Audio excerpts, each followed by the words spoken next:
Halo, halo, halo. Berjumpa lagi dengan saya DMC. Assalamualaikum warahmatullahi. Waalaikumsalam. Mesti diimbangin deh. Lu iya, kan iya. semangat banget tuh kalau pagi-pagi gitu kan. Pagi nih Bung Arif. Dengan Arif, Bung Dimas. Iya, kita ketemu lagi ya di Baskom bahas market. Gimana nih Bung Arif? Kemarin kayaknya sempat belanja di Gias mobil. 8 Mobil. brosur.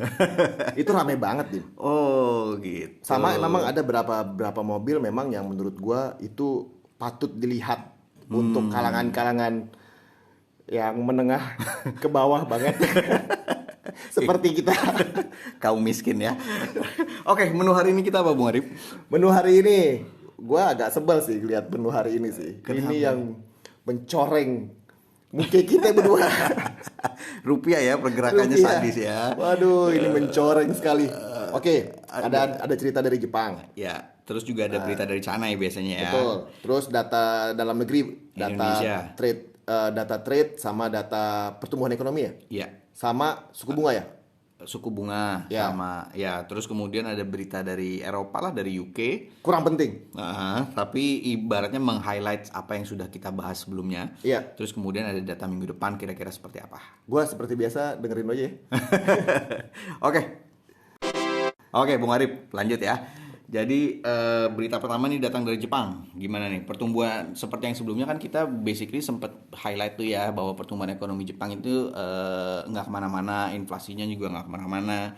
Terus kemudian ada isu bahwa akan ada tambahan stimulus dari Perdana Menteri Jepang yang baru. Gue kalau untuk Jepang selalu nungguinnya stimulusnya ini, Dim. Ya, betul. Nah, ini data di awal minggu udah keluar.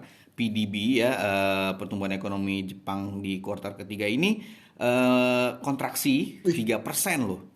Kontraksi 3% dibandingkan kuartal sebelumnya. Secara quarter on quarter, ini jauh lebih buruk daripada estimasi pasar yang hanya diperkirakan kontraksi sebesar atau negatif sebesar 0,8%. Dan ini sudah kontraksi sebanyak 5 kuartal dalam 8 kuartal terakhir. Jadi Pertumbuhan PDB real Jepang berada pada titik terendah.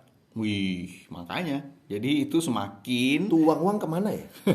itu kan ya Oh, lu inget gak, Dim? Cerita di Jepang, mereka tuh kalau saving rate-nya itu bisa sampai 75%, tau gak lu? dia mereka lebih banyak saving karena ya itu. Terus kemudian mereka kan katanya orang-orangnya nggak pada nggak mau punya anak. Iya. Merit aja nggak mau. Sedangkan anak lu banyak, Rip. Maunya, maunya apa ya? Jadi ya kalau di Jepang katanya begitu budayanya. Jadi ya Jadi nggak itulah. spending ya? Iya, nggak spending. Tapi KitKat paling banyak di sana. Variannya. Buat oleh-oleh ya. Variannya. Gitu. Nah, ini makanya Perdana Menteri Jepang ini katanya semakin beritanya semakin santer, semakin kenceng. Gua setuju. Harus ada stimulus gitu, intinya kayak gitu. Kalau stimulusnya dia keluar, kita prediksinya, ngomongin prediksi, Ya. kita akan ada sesi umumin dong, Dim. Oh Jangan iya, malu-malu. jadi nanti kita juga akan, ini kan rupiah nih di luar perkiraan kita nih, kita malu nih jadinya. Jadi walaupun IHSG sebenarnya benar nih ya kan, jadi rupiah kan sebenarnya kita range-nya di 250 350, which is ternyata sudah mendekati 14.200. Nah, sementara di IHSG walaupun di awal minggu nanti terseok-seok ya kemarin ceritanya, tapi di akhir minggu ini all time high gitu. Jadi kita panggil suhu kita nih, Bung Arif. Suhu Iqbal untuk akan memprediksi kira-kira seperti apa nanti. Jadi untuk sesinya kita itu nanti akan ada satu sesi tambahan, which is kita Membahas secara teknikal. betul. Jadi kalau kita punya tebakan salah, ya paling nggak nanti ada yang benar gitu.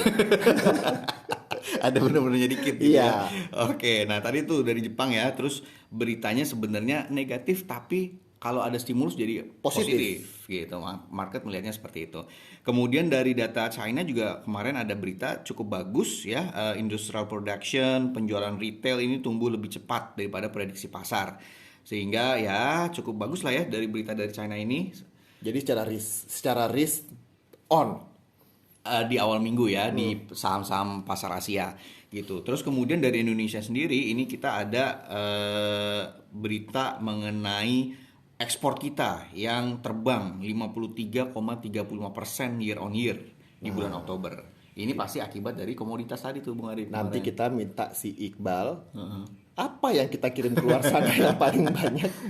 Ngirim apa gitu ya. Kirim Tapi apa kita ke sana? ini basically kan dari komoditas kemarin kan naik ya kan, harga komoditas naik, otomatis ya membuat nilai ekspor kita tinggi. Pada hari Gitu. inilah kita tercoreng, Dimas.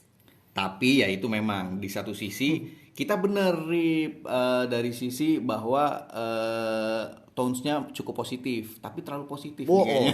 kaget-kaget kita. Walaupun di satu sisi IHSG kita turun di awal minggu karena mungkin profit taking. Lu WA gue hari Senin. Udah di bawah 14.200. Iya, nah ini salah satu berita dalam negeri juga yang mampu menopang rupiah itu tadi ya, dari ekspor kita tumbuhnya cukup tinggi dahsyat ya. Terus kemudian dari sisi import itu juga sebenarnya tumbuh ya, walaupun meningkat 51,1%. Apa yang kita impor ini banyak sekali. Ya, jadi ini ekspornya tinggi mungkin karena komoditas, impornya tinggi mungkin ini sebagai salah satu ekonomi kita yang sudah mulai tumbuh semenjak kita kan di lockdown lah istilahnya PPKM ya. Yes. Gitu. Nah, ini kenaikan import selama 9 bulan berturut-turut ya tadi ya. Jadi PPKM-nya sudah mulai turun, perekonomian sudah mulai membaik. Nah, ini surplus neraca perdagangan kita Indonesia ini jadi semakin tebal istilahnya ya, jadi semakin banyak, which is itu di kisaran di US dollar 5,74 miliar di bulan Oktober dari yang tadinya itu cuman 3,58 miliar di bulan sebelumnya gitu. Nah, ini jadi secara bulanan ini juga surplusnya naik terus gitu. Jadi US IDR dahsyat. Ya inilah salah satu solusi kita berdua ya, Dim ya. Ya. Mengajak suhu satu itu tuh. dari sisi satu ya itu kita ada benernya lah, tones-nya memang positif walaupun terlalu positif, tapi di satu sisi US IDR-nya itu sempat di 14.200, sempat di bawah itu walaupun naik lagi. Tapi dari sisi IHSG kemarin di hari Senin ya itu agak merah karena banyak yang profit taking. Dim, tapi kalau secara obligasi ya, Dim ya. Nah, gimana Bung Arif? Secara obligasi itu kita punya kepemilikan asing itu berkurang terus loh, Dim. Sepanjang minggu kemarin tuh 23T men, tuh keluar dari obligasi pemerintah Indonesia. Jadi semakin berkurang. IHSG asing. kemarin melejit banget gak sih? Pada saat akhir iya, tapi di awal minggu Biasa aja. sama nih. Jadi mungkin ya tadi banyak yang profit taking karena basically udah untung lah dari bulan Oktober sampai dengan sekarang gitu kan. Jadi banyak yang melakukan profit taking. Kalau untuk IHSG mungkin beritanya nggak akan jauh-jauh dari taper sih. Ya, Ya. betul. Dan mungkin di awal minggu juga ada kan di sebelum-sebelumnya tuh high inflation. Jadi ini mungkin juga masih ada sedikit ketakutan. Jadi ya yang udah untung wajar kalau misalnya mereka ngambil profit taking. Tapi itu merupakan kalau misalnya kita lihat ya koreksi sehat. Ya, Gitu. sama satu lagi kayaknya ada yang mendukung adanya risk on di pasar keuangan kita. Ya. Itu ada pertemuan antara dua pemimpin besar. Wih, siapa nih antara kita berdua? Besar. Lu nebak aja salah mulu jadi pemimpin besar. Itu adalah pertemuan antara Presiden Joe Biden dan Presiden Tiongkok Xi Jinping. Oke, itu virtual tuh kayaknya atau virtual ya kayaknya. Waktu kita datang kan nggak ada siapa-siapa. Ternyata mereka virtual. Pakai Zoom kayaknya ya. Pakai Zoom. Nah, itu dia jadi pertemuan mereka ini memang banyak ditunggu-tunggu ya sama pelaku pasar, tapi banyak juga pelaku pasar yang pesimis bakal menghasilkan sesuatu Kalau yang mereka nih positif. berarti China US tuh udah ceritanya udah ada perang dingin sedikit-sedikit juga lah ya. Ih, udah dari dulu tuh zamannya Udah Trump kan. udah beku. Zamannya Trump tuh kan panas-panasnya. Nah, ini kita lihat kebijakan Biden gimana. Kabar Trump ya? Masih kaya nggak tuh? Iya, tapi katanya udah nggak di Twitter kan udah nggak boleh sih Trump. Jadi Oh iya, kasihan tuh orang. Oh, gua rasa dia bisa bikin Twitter sendiri. iya, dia mau bikin sosial media baru katanya. Iya. Gitu. Kita ikut nggak tuh? Kita ikut dong. Ya itu sih basically. Kemudian datanya apa lagi nih Bung Arif? Dari Penjualan Amerika? retail. Oh, berarti minggu lalu sih sebenarnya semuanya positif ya? Ya lumayan Data-datanya. lah, lumayan. Penjualan retail di Betul. US itu kan naik 1,7. Itu bagus. Lalu juga terbesar sejak bulan Maret ya. Ini kalau dari di bulan September penjualan retail itu sudah mencatatkan kenaikan selama 3 bulan beruntun. Jadi naik mulu tuh, Dim. Wow. Selama 3 bulan penjualan Retailnya laku. Mungkin gara-gara Halloween, gara-gara Squid betul. Game gitu ya. Natal bentar lagi nih udah memberikan indikasi bahwa laju inflasi ini, laju inflasi ini yang tapering yang cerita itu, Iya, Dim. so far nggak menghalangi mereka untuk belanja nih, Yoi. inflasi tinggi. Jadi Gitu. malah ini yang menambah bahwa ya udah kalau misalnya ini melejit lagi nih, which is kalau menurut gua dengan mood holiday begini kan, itu kan pada belanja tuh buat si Christmas tuh. Ya, Nah, ini akan menambah case untuk taper akan apa? Semakin confirm lah taper ini berjalan terus gitu. ya, betul. Terus kemudian data industrinya juga cukup bagus ya, kayaknya dari US ya. Industrial production tumbuh 1,6% secara bulanan. Ini setelah sebelumnya anjlok di 1,3%. Jadi ini mungkin industri sudah mulai berproduksi lagi ya setelah kenaikan harga komoditas yang sempat mengganggu produksi dari negara-negara industri gitu. Terus apa lagi nih Bung Arif beritanya? Ini yang menarik sebenarnya. Ya, Bulan Februari sudah harus ditetapkan pemimpin dari The Fed. oh pengganti ini ya antara si kemarin tuh siapa siapa? tuh Jeremy Powell, Sama si Lyle. Si Lyle Si nih. Lyle. Ya. Ini katanya karena Februari udah harus diganti, berarti harus ditentukan segera ya, Bung Arif ya? Yoi, nah ini ya kemarin udah ya yang Udah kita bahas lah kita mesti bahas lah ini ya, maksud gua kita mesti mendalami nih si Lyle nih seperti apa. Gimana kehidupanmu si Lyle nih, Bung Coba Arif? kita nih? ikutin IG-nya. Nah, itu yang update terakhir. Ya untuk ngingetin aja kalau kita baca-baca nih si Lyle adalah dia penganut suku bunga rendah juga. Oke, Jadi kalau dia katanya. kepilih lumayan tuh dana-dana bisa balik sini lagi. Oke, sip. Berarti positif juga tuh kayaknya. Kalau Iya. misalnya si Lyle, tapi Powell juga ya walaupun dia nggak terlalu konservatif, tapi basically masih cukup bagus lah ya. Jadi Bagus. kita lihat lah nanti perkembangannya. Nah, Terus apa yang lagi, Dim? pertengahan minggu gimana nih Bung Arif? Itu tadi kan awal minggu nih ya, tonsnya positif. Ini benar kita BI menahan suku bunga. Itu mah easy. Itu nenek-nenek juga bisa kayaknya nebak ya. Gue cuma takut dihujat aja. Ya jadi BI menahan suku bunga 3,5%, tetap ya karena basically sama lah, pertumbuhannya udah mulai oke, inflasi udah mulai oke, tapi kalau misalnya dinaikin terlalu cepat juga bahaya. Gitu Dari ya. Jepang ada apaan, Dim? Berita juga ya dari Jepang itu neraca perdagangan lagi. Jadi ekspor mereka sebenarnya tumbuh sebenarnya 9,4%. Tapi terendah tapi itu terendah dari bulan Februari kemarin. Jadi sebelumnya tuh sempat lebih tinggi dari itu gitu. Jadi ya itu tadi semakin memperjelas Ini apa? Yang stimulus di Jepang. Orang makin berharap. Stimulus. Pokoknya semakin Stimulus. semakin jelek data Jepang itu semakin positif kayaknya. Iya. Makanya Gitu. Nah itu dari data dari Jepang, dari BI menahan suku bunga, ya itu seperti tebakan kita lah ya. ekspor Amerika tuh apaan sih, Dim?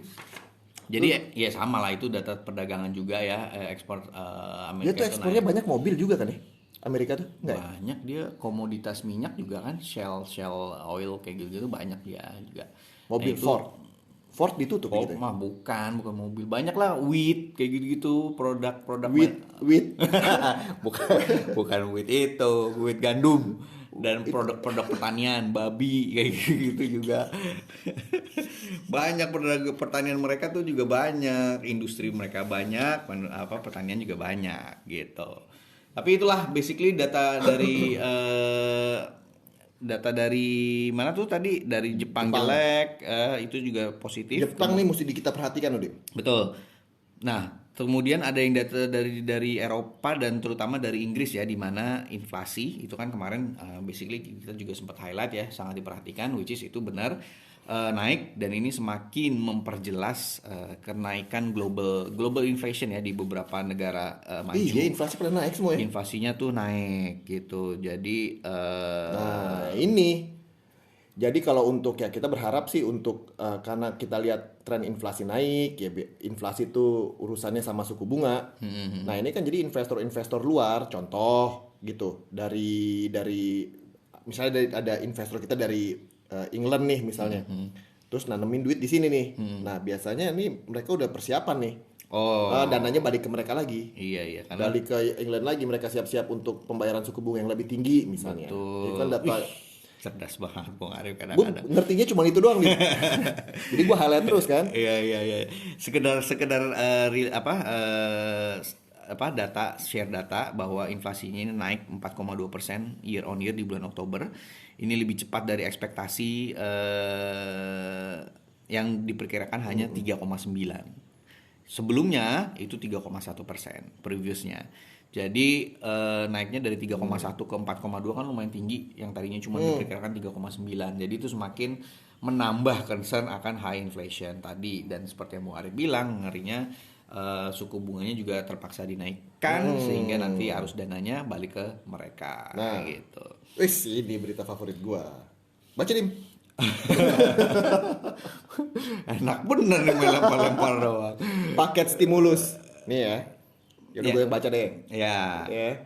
Paket stimulus Di akhir Jepang. minggu nih ya, dari data-data yang jelek itu kemarin, Ya, akhirnya keluar juga nih berita favorit kita. katanya dia ya gimana Bung Arif? Paket stimulus itu dijadwalkan akan mengumumkan rincian mau apa aja gitu. Ini kita ngeluarin dana segede gini sebesar lebih dari 40 triliun yen. Oh, jadi kira-kira Mau hitung ke rupiah gak? Jangan, nggak mampu. 350 miliar US dollar. Kurang lebih. Kurang lebih. Oke, Nah stimulusnya. itu, dia mau bikin bansos. Oh, oke ya. Dia mau bantuan sosial. Oh, Akan dibagikan kepada warga yang berusia 18 tahun atau di bawah 18 tahun. Oke, jadi detail-detailnya ya. Berarti mereka udah siap nggak sebenarnya itu dengan doang, Dim. stimulus. Ya, apalagi tuh? Akan diperkirakan akan berisi kenaikan upah bagi perawat. Wih, baik sekali. Keringanan pajak bagi perusahaan yang menaikkan upah pegawainya. Lu naikin upah gak? Nah, habis itu pemberlakuan kembali subsidi untuk berpergian ke dalam negeri. Gue pengen lu ke Jepang. Oke. Ya, yuk. Lu berapa kali udah ke Jepang? Nonton film banyak. Gua YouTube mulu gua Jepang. Pengen berangkat. Oke, tapi di satu sisi itu kan berita positif ya, lumayan positif ya. Tapi di satu sisi sebenarnya di Eropa itu COVID-nya lagi menggila juga nih. Selain inflasi, ada COVID juga yang lagi menggila. Di mana? Di Jerman itu katanya. Iya, Jerman tuh ada apaan sih? Itu berapa sehari 20 Berapa ribu? atau Iya, 40 ribu? gua dengerin 50.000, 20 Nah, ribu. 40 ribu. Kenapa Harus gitu ya? Ya itu sebenarnya banyak yang nggak divaksin masih. Idih. Banyak orang yang nggak mau divaksin katanya, sama kayak di Indonesia mungkin ada beberapa orang yang nggak mau divaksin, di sana juga ada. Kemarin gue juga dengar selentingan tuh nih, udah mulai ada lagi tuh pasien-pasien masuk lumayan banyak di mana? Atlet ya. Katanya sih begitu, cuman nggak tahu nih, belum ada berita-berita. Sebagai minggu depan kita akan bawakan data-data COVID di Indonesia. Oke, nah itu basically di Eropa sendiri itu udah semakin banyak, nggak cuma di Jerman, di Belanda dan lain-lain itu meningkat, sehingga ini juga membuat marketnya agak sentimennya negatif. Lu tau gak Dim, ya kalau di Australia gitu Dim ya, dulu itu jadi udah mulai banyak kalau di luar, dia sempet tuh di gua nggak tahu apa ini periode kapan, jadi lu sama sekali udah nggak pakai masker, bukan sekarang ya, Ya. awal-awal gitu. Di Amerika kan juga sempat begitu katanya. Kalau di outdoor Di beberapa malah nggak negara pakai. bagian. Iya betul. Nah itu dia basically ya, itu kita mencermati perkembangan COVID juga nih di Eropa dan juga di Iyalah. negara-negara Cina lagi nih basically ya, walaupun katanya sudah mulai berhasil diturunkan, tapi ya kita lihat perkembangannya gimana. Tapi di satu sisi Bung Arif, IHSG itu ya di akhir minggu all time high bro. All time high, dia jadi menguat 1,26% itu pada hari Jumat ya. Jadi selama sepekan itu HSG menguatnya 1,04% ke level 6720. Ini di 6720 IHSG ya. 6720, iya. Lu masuk saham. Masuk dong. Lu malah Kemarin atau lu sukanya masuk di tinggi keluar di rendah. Nah, nanti detailnya Yes. kita nantinya perkembangannya seperti apa sama suhu Iqbal ya. Untuk sementara secara data minggu depan itu basically nggak terlalu banyak ya, cuman ada PMI data-data in manufacturing dari beberapa negara. Terus juga ada FOMC minutes dari Feds ya. Minutes-nya itu berarti kira-kira risalah atau memonya seperti apa. Ini salah.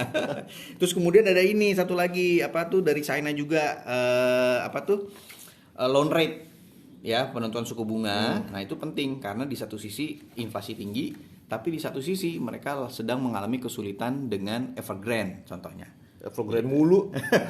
Iya, cinta sektor amat properti loh. mereka kan. Dia udah bayar kupon tuh. Iya, dari duitnya nggak tahu dari mana kan, tapi di satu sisi ya itu inflasinya tinggi, dunia global tinggi, tapi di satu sisi kalau misalnya dinaikkan suku bunganya, otomatis yang Evergrande yang sangat tergantung sama suku bunga itu akan sangat-sangat terpengaruh gitu. Jadi pelik situasi di sana.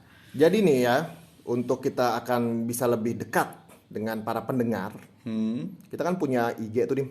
Ya, Baskom_POD. ya. Ya kan? Ya. Jadi if teman-teman semuanya ingin tahu data ini, ingin tahu kira-kira gimana. Nah, kalau kira-kira gimana ya makanya kita undang teman kita Iqbal untuk teman-teman bisa dengar ulasan-ulasannya di awal-awal minggu setiap minggunya. Ya, Jadi kalau misalnya mau tahu apa, mau nanya apa, please komen di kita punya YouTube atau Instagram. Instagram atau YouTube. Ya, jadi kita bisa bahas tuh kira-kira yang kita mau bahas di minggu depan untuk bisa lebih engage. Oke, siap Bung Arif. Kita langsung panggil suhunya aja ya kalau gitu. Siap. Kita bakar minyak dulu ya. 1, 2, 2, 3. 3.